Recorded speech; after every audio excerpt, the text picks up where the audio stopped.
말씀은 사도 바울이 로마에 있는 성도들에게 편지하면서 쓰는 첫 번째 인사말입니다. 1절부터 7절에 있는 이 말씀. 그래서 사도 바울이 1절에서 그렇게 말하죠. 예수 그리스도의 종 바울은 사도로 부름을 받아서 이렇게 말씀을 하면서 로마에 있는 교회에 편지를 씁니다. 이 말씀을 통하여서 사도 바울이 예수 그리스도를 어떻게 고백하고 있는가, 또 복음을 어떻게 말하고 있는가, 그리고 성탄을 맞이하고 있는 우리는 어떻게 주님 앞에 서야 할까, 주님의 오심을 어떻게 우리가 준비해야 할까는 그런 말씀을 가지고 같이 은혜를 나누고자 합니다.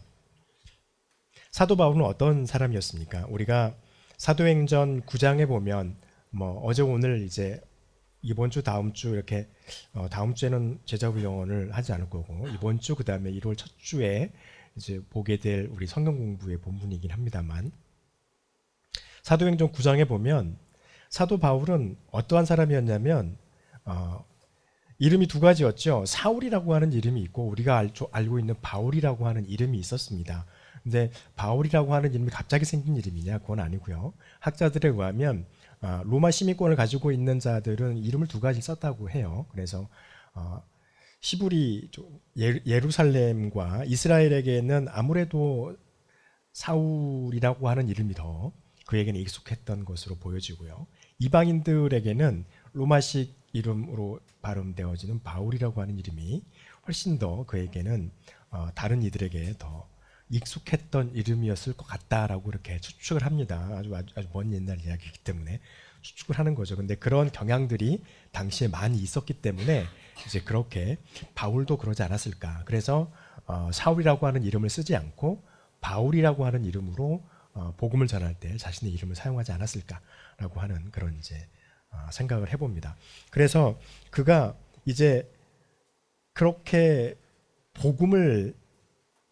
복음에 전달되어지는 것을 막았던 그가 어느 날 갑자기 사도행전 9장에 보니까 예수 그리스도를 만나게 되시죠. 예수 그리스도를 만나게 된 이후로 그의 생각과 그의 가지고 있었던 모든 것들이 방향의 전환이 되게 되었습니다. 여기서 방향의 전환되어졌다고 말씀드린 이유는 그가 가지고 있는 성경에 관한 지식은 그대로예요.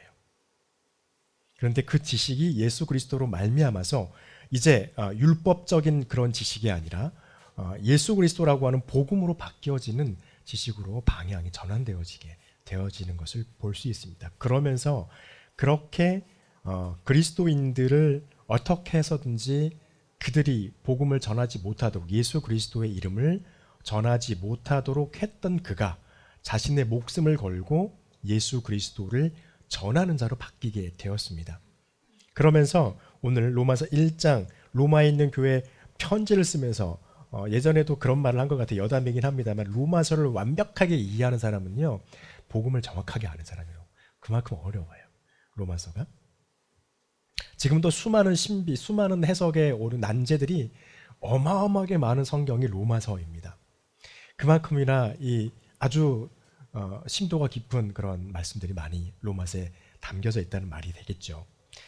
그런데 로마에 있는 교회들에게 자신이 누구인지 편지를 쓰면서 자신이 말하고자 하는 것이 어떤 것인지를 아주 간략하게 1절부터 7절에 있는 말씀으로 일단 말을 합니다. 사도 바울이 그의 가지고 있던 생각과 가치관이 왜 바뀌었을까? 그것은 복음 때문이었습니다. 가장 많은 말을 할 수 있겠지만 사도 바울에게 있어서 복음은 처음에 무엇이었을까? 택함이었어요. 이걸 영어로 그냥 그렇게 표현하겠는데 일렉션이라고 표현해요. 그래서 선택하다, 택함을 받습니다. 그는요, 우리가 알고 있는 사울은 어떤 사람이었습니까? 예수 그리스도 하나님 입장에서는 복음을 전하는 하나님의 말씀을 전하고 교회를 곳곳에 해서 그곳에서 교회를 통하여서 구원받는 사람들이 늘어날 수 있도록 하나님이 그들을 사용하시려고 하는데 사용하고 있는 그들을 잡아서 옥에 가두고 때로는 죽이기도 하고 핍박하는 앞에 있는 앞잡이였어요. 하나님 입장에서는 그는 왼수죠. 그런데 하나님은 다메섹으로 가는 도상에서 그를 부르십니다. 사울아 사울아 어찌하여 네가 나를 핍박하느냐 라고 하는 이 말로 부르시죠. 그리고서 내가 누구다, 내가 핍박하는, 네가 나를 핍박하는 나는 예수니라 라고 하면서 사울에게 정확하게 내가 누구인지를 밝히십니다. 그리고서는요, 그가 그 다메섹에 들어가서 아나니아라고 하는 예수님의 제자의 집에서 며칠을 머물게 되잖아요. 머물렀을 때 과연 어떤 일이 벌어졌을까? 거기에는 나와 있지 않거든요. 어떤 일이 벌어졌을까? 그러면서 물론 거기 간단히 나와 있습니다. 바나바가 오고 이 아나니아라고 하는 사람이 사울을 데리고서 예수님에 대해서, 예수님이 말씀해 주신 하나님의 말씀에 대해서 가르치고 그와 함께 이야기를 하는 시간을 갖게 됩니다. 그것을 통해서 사도 바울은요, 내가 하나님으로부터 택함을 받은 자라고 하는 것을 깨닫게 돼요. 그래서 그때부터 그는요, 자신의 이름을 사울이라고 하는 이름보다는 바울이라고 하는 이름을 사용하기를 즐겨하기 시작합니다. 그래서 택함을 받은 것이죠. 이건 어떤 것과 될까요? 구별되어지는 것입니다. 그 구별은요, 너무나도 극명하게 바울의 삶을 통해서 보여집니다. 예수 그리스도를 알지 못했고 복음을 알지 못했던 사울의 삶, 이전의 삶과 예수를 알고 예수를 받아들이고 고백했던 바울의 삶은요, 너무나도 달랐죠. 그렇게 수단과 방법을 가리지 않고 예수 그리스도의 이름이 확산되는 것을 막았던 그의 삶이 이제는 수단과 방법을 동원해서 자신이 할 수 있는, 성경에서 알려주고 있는 그 삶의 방법을 가지고 예수 그리스도를 자신의 목숨을 다해서 전하는 자의 삶으로 바뀌어집니다. 또 하나는요, 복음은 어떤 것이었냐면 약속이었습니다. 사울이었을 때 사울은 자기가 예수 그리스도를 전하는 자들을 그들이 전하지 못하도록 하고 그들을 압박하고 그들을 어떻게 해서든지 그들이 예수의 이름을 입 밖으로 내지 못하도록 하는 것이 하나님의 말씀을 지키는 것이라고 생각했어요. 그런데 예수님의 제자를 만나고 예수님의 음성을 듣고 난 이후 제자를 만나고 그들과 함께 이야기하면서 하나님의 말씀으로 엄청나게 많은 토론을 했겠지요. 그도 학자였으니까. 많은 토론을 했을 때 바울이 깨달았던 건 무엇일까요? 하나님의 자비였습니다.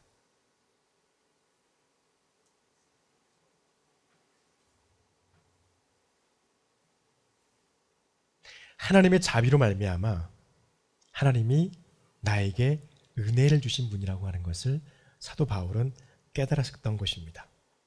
그래서 자기가 하나님 앞에 택함을 받고 이방인과 유대인들을 향한 복음을 전하는 자로 선택받았음을 깨닫게 되어졌고, 이 자비하심이, 사울은 어떤 사람입니까? 뼛속까지 유대인이었어요. 그 말은 유대인 외에는 구원이라고 하는 것이 절대로 이룰 수도 없고, 또 유대인 안에서도 특별히 죄인이라고 취급받는 세리들과 또 경제적으로 가난한 이들과 그리고 세리와 같은 나라에 반역하는 자와 같이 보여지는 그 로마에 부역하고 있는 그 자들은 하나님의 구원에서 멀어서 그들은 절대로 하나님의 구원을 받을 수 없다라고 하는 것이 그가 가지고 있었던, 지금까지 가지고 있었던 구원관이었습니다. 그런데 예수 그리스도를 만나고 그가 택함 받음을 알고 그의 구원관이 바뀌죠. 그들에게도 하나님의 자비가 임하는 것을 알게 되었다는 것입니다. 그리고 그가 그렇게 믿고 따랐던 예수 그리스도에 대한 그의 생각이 잘못되어지고 틀렸음을 발견하게 됩니다. 어떤 것을 알게 됐을까요? 오늘 또 2절에서 그렇게 말씀하시죠. 이 복음은 하나님의 선지자를 통하여서 그의 아들에 관하여 성경에 미리 약속하신 것이 어떤 것인지를 알게 됐다는 겁니다. 우리가 2주 전에도 보았습니다. 이사야서 40장에 있는 그 말씀을 통하여서 다윗의 이새의 뿌리에서 한 싹이 나서 결실을 할 것이다. 그것이 예수 그리스도라는 것을 사도 바울이 깨닫게 된 겁니다. 그래서 3절과 4절에서 그렇게 말하죠. 그의 아들에 관하여 말하면 육신으로는 누구의 혈통에서요? 다윗의 혈통에서 났다는 겁니다. 이 말을 하는 이유는 무엇이겠습니까? 구약에서 유대인들이 가지고 있는 하나님의 말씀이라고 말하는 율법이 예언하고 있는 메시아로 올 것이라고 하는 그가 바로 예수 그리스도라고 하는 거예요. 왜냐하면 그의 조상이 다윗이기 때문에 맞다는 거죠. 4절에 보면 그렇게 말합니다. 성결의 영으로는 죽은 자들 가운데서 부활하셨다. 그래서 능력으로 하나님의 아들로 나타나게 되셨다라고 말씀을 하고 있죠. 이것은 무엇을 또 의미하는 것일까요? 육체적으로는 다윗의 혈통이요. 이것은 유대인들이 보고 있는 메시아, 그의 혈통이 다윗이어야만 합니다. 그것을 하나님께서 성경에서 예언하셨고 그 예언하신 것을 지금 예수 그리스도를 통하여서 성취하셨다라고 하는 것을 바울이 깨달았어요. 그리고 중요한 건 지금 오늘날 저와 여러분에게도 주는 하나의 메시지입니다. 무엇이냐면요, 예수 그리스도라고 하는 한 남자가 태어났어요. 그런데 그 인물이 태어나서 자라면서 그 인물이 가지고 있는 인물의 성격이라든지 아니면 리더십이 범상치 않아요. 어마어마한 능력을 가지고 있고 그 지식과 지혜가 정말 남다르고 뛰어나요. 그래서 그가 30살이 됐을 때, 30살이 됐을 때 사람들에게 나와서 그가 가지고 있는 철학과 여러 가지 많은 지식과 지혜를 가르치기 시작합니다. 그래서 사람들이 그것에 놀래서 그에게 가르침을 받고 제자가 생기고 등등 이렇게 말하는 게 뭡니까? 지금 현대 수많은 철학자들이 말하고 있는 예수라고 하는 범상치 않은 성인이 나타났다. 이렇게 말해요. 그 당시에도 그렇게 말한 사람들이 있었습니다. 근데 바울은 그렇게 말합니다. 성결의 영으로는. 성결의 영은 하나님의 무엇을 의미합니까? 성령이죠. 성령을 통하여서 그가 하나님의 아들이심을 나타냈다는 겁니다. 여러분, 이것은요, 예수 그리스도라고 하는 2000년 전에 한 범상한 인물, 정말 뛰어난 인물이 나왔어. 그리고 엄청난 종교를 만들어냈어. 한 인물을 말하는 게 아니에요. 이것은 하나님께서 그를 통하여서 나타나신 하나님의 능력이 있음을 말하는 겁니다. 이것은요, 예수 그리스도라고 하는 한 사람이 나타났고 거기에 하나님의 능력이 부어진 게 아니에요. 무엇을 말하는 겁니까? 우리가 복음서에서 볼 수 있죠. 예수 그리스도의 잉태는 우리와 같지 아니하고 처녀인 여인의 몸에 성령을 통하여서 잉태되었습니다. 있을 수 없는 일이죠. 그런데 그것이 일어났다고, 그 사건이 발생했다고 성경은 기록하고 증언하고 있습니다. 사도 바울은 그것을 말합니다. 다윗을 말하는 것은 구약 성경에서 기록하고 약속하신 그 메시아가 이미 오셨고, 그 메시아는 사람이 아니라, 유대인들은 그렇게 생각했거든요. 사람이라고 생각했을 거거든요. 이방인들도 어땠을까요? 이방인들도 그렇게 생각했겠죠. 범상치 않은 인물이, 종교적 지도자가, 엄청나게 큰 능력을 가진 종교 지도자가 나타났겠거니 생각했을 거란 말이에요. 그런데 바울은 그들에게 고백합니다. 예수 그리스도는 성경에서 약속한 그 메시아이시요 뿐만 아니라 성령을 통하여서 우리에게 오신 하나님 자체시다 라고 하는 것을 말씀하고 있는 것입니다. 그분이 오셔서 어떤 일을 하셨습니까? 오셔서 하신 것은 사탄을 통하여서 타락하게 한 그 인간에게 주어지는 죽음의 효력을 무효화시키는 일을 하셨어요. 여러분, 이것이 사도 바울이 전하고 있는 복음입니다. 성경이 말하고 있는, 우리가 알고 있는 복음인 것이죠. 예수 그리스도가 우리에게 오셨습니다.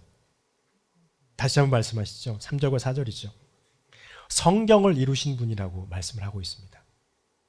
다윗이 아니라 바울이 성경을 통하여서 예수 그리스도를 증거할 때, 복음서도 마찬가지입니다. 다윗의 뿌리라고 말을 합니다. 이것은 하나님의 약속을 이루신 하나님의 은혜를 우리에게 말씀하고 있는 것입니다.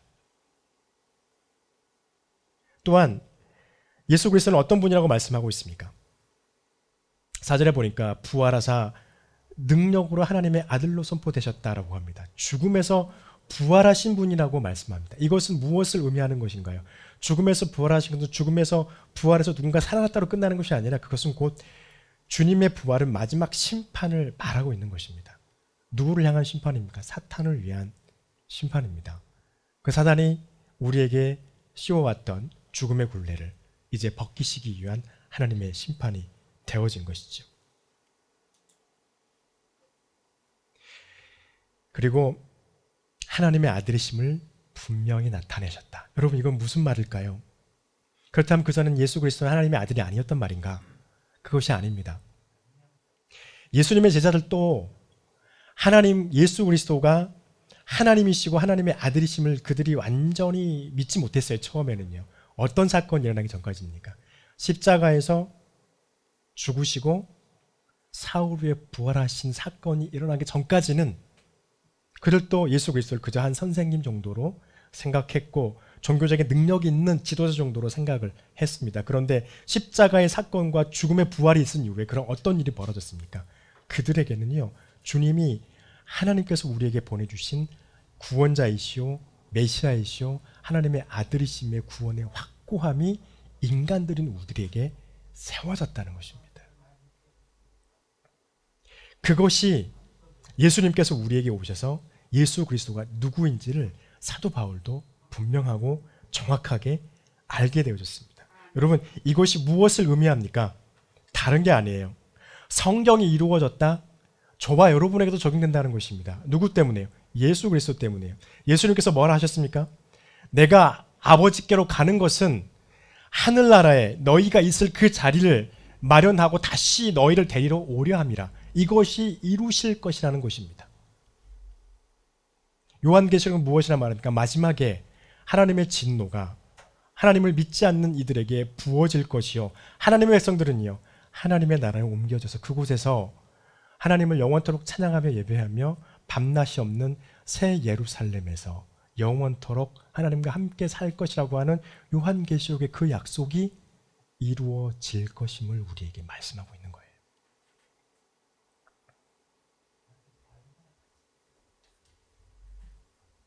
사도 바울은 다시 고백하죠. 1절에서 예수 그리스도의 종 바울을 사도인 나는 이라고 고백합니다. 그리고 6절에 보면 또 그렇게 말씀하십니다. 5절부터 보면요, 그로 말미암아 우리가 은혜와 사도의 직분을 받았다. 누가요? 우리가 받았다는 겁니다. 사도 바울뿐만 아니라 로마에서 예수 그리스도를 믿고 있는 성도들이 은혜와 사도의 직분을 받았다는 것입니다. 여러분은 하나님으로부터 사명을 받은 자들입니다. 저도 또한 하나님으로부터 사명을 받았습니다. 어떻게 부르셨습니까? 저와 여러분을 하나님의 종으로 부르셨습니다. 종은 그 주인이 우리에게 원하는 일을 하는 것입니다. 하나님께서 우리에게 원하시는 건 무엇입니까? 예수 그리스도를 나타내는 삶을 살아가는 것입니다. 하나님께서 우리를 다윗과 같이 바울과 같이 부르셨는데 바울은 어떻게 사명을 감당했습니까? 믿음의 순종을 했습니다. 5절 말씀 보면 이렇게 돼 있죠. 너희가 은혜와 사도의 직분을 받아서 그의 이름을 위하여 모든 이방인 중에서 믿어 순종하게 하나니 라고 말씀을 하십니다. 믿음의 순종은 어떤 것일까요? 하나님의 말씀이 무엇인지를 알고 하나님의 은혜와 하나님의 그 사랑을 나타내는 삶을 말합니다. 이것이 믿음의 순종이죠. 이것을 복음서에서는 무엇라고 우리에게 예수님께서 알려주셨습니까? 우리를 향하여서 주님께서 말씀하시기를 너희가 소금이라 말씀하십니다. 너희가 빛이라 말씀하십니다. 너희가 향기라 말씀하시고요. 베드로는 우리를 향하여서 너희가 그리스도의 편지라 말씀을 하십니다.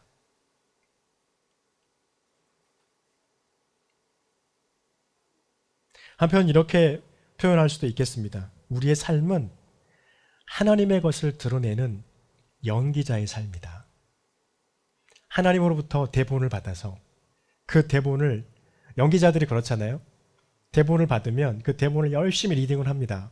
열심히 리딩을 하고 그 대본에 들어있는 대사와 그 대사가 품고 있는 감정과 많은 것들을 그가 생각하고 고민하고 자신의 그 말과 행동을 통하여서 연기해내기 시작하죠. 그래서 연기를 잘하면 드라마든 영화든 요즘 말로 하면 히트를 치죠.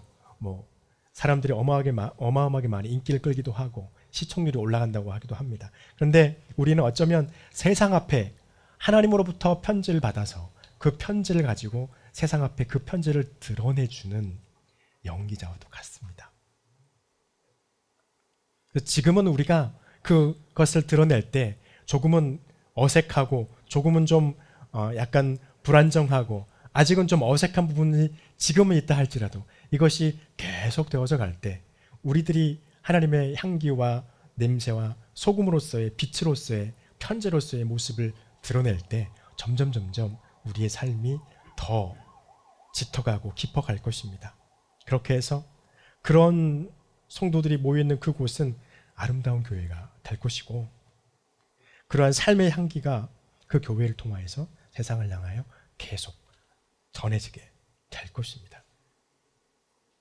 그리고 그렇게 우리가 믿음에 순종하는 삶을 살아갈 때 우리에게 나타나는 삶의 모습이 있어야 됩니다. 7절에 있는 말씀이에요. 로마에 있는 하나님의 사랑하심을 받은 성도로 부르심을 받은 모든 자에게 하나님 우리 주 예수와 아버지와 주 예수 그리스도로부터 은혜와 평강이 있기를 원하노라. 여러분, 저와 여러분의 삶 가운데 은혜와 평강이 나타나기를 간절히 축복합니다. 반드시 나타나야만 합니다. 왜냐하면요, 우리의 그 삶이, 은혜와 평강이 넘치는 그 삶이 세상 사람들에게 소금을 맛보여 줄 수 있는, 빛을 비추어 줄 수 있는, 향기와 편지가 되어 줄 수 있는 우리의 삶의 모양과 모습이 되기 때문입니다. 여러분, 은혜는 무엇입니까? 예수 그리스도라고는 복음이 우리에게 와서 하나님의 성령으로 말미암아 깨달아져 있다라고 하는 것입니다. 그것이 우리에게 은혜이지요. 평강은 무엇입니까? 그것 때문에, 그러니까 우리 집사님도 그런 기도를 하셨지만 우리의 감정과 우리의 상황과 수많은 여건들은 우리에게 어떠한 기쁨도 감사도 허락하지 않게 우리를 이끌어갈 수 있지만 하나님께서 우리에게 주신 그 은혜로 말미암아서 우리의 삶 가운데 기쁨이 있고 감사가 있고 하나님을 고백하는 삶이 나타날 수 있게 하나님이 우리를 만드신다고 하는 것입니다. 여러분, 은혜와 평강은요, 우리의 삶 가운데 이루어지는 이 복음에 대한 고백입니다.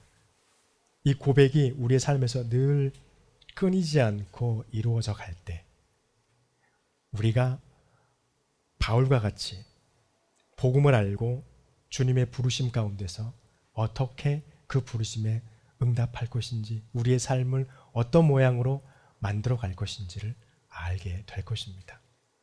그로 인해서 우리가 우리의 사명을 감당하는 저와 여러분의 삶이 되기를 간절히 축복합니다. 기도하겠습니다.